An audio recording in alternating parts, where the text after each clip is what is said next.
Aida, tentativë për arratisje nga një burg i sigurisë së lartë në Fier, siç e the edhe pak më parë. Petimet sigurisht vijojnë, nuk kemi ende një, le të themi, qëndrim zyrtar në lidhje me këtë ngjarje, po në djenin tënde, a janë marrë pyetje drejtuesit e këtij institucioni?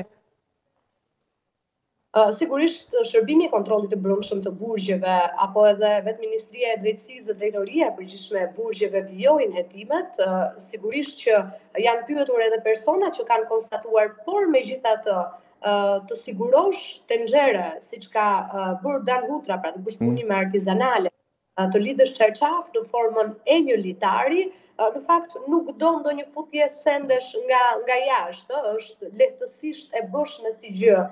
Fund ditës janë mekanik të mirë edhe kur je gjithë ditën në burg mund të tentosh edhe këto gjëra. Por megjithatë ajo që duhet thoni lirë është vetëm se qelluan me shumë fat, sepse ndodhi ngjarja e Beqinit dhe u rrit siguria dhe u rrit kontrolli, sepse e sigurt që Dan Hutra bashkë me 3 dënuarit e tjerë do të kishte arritur të dilte nga burgu. Për fati i madh që u shtuan kontrollet. Fatkeqësisht ngjarja e Beqinit nxorri në pa një të mirë tjetër që ishte të parandalohej arratisja e Dan Hutrës me 3 dënuarit e tjerë.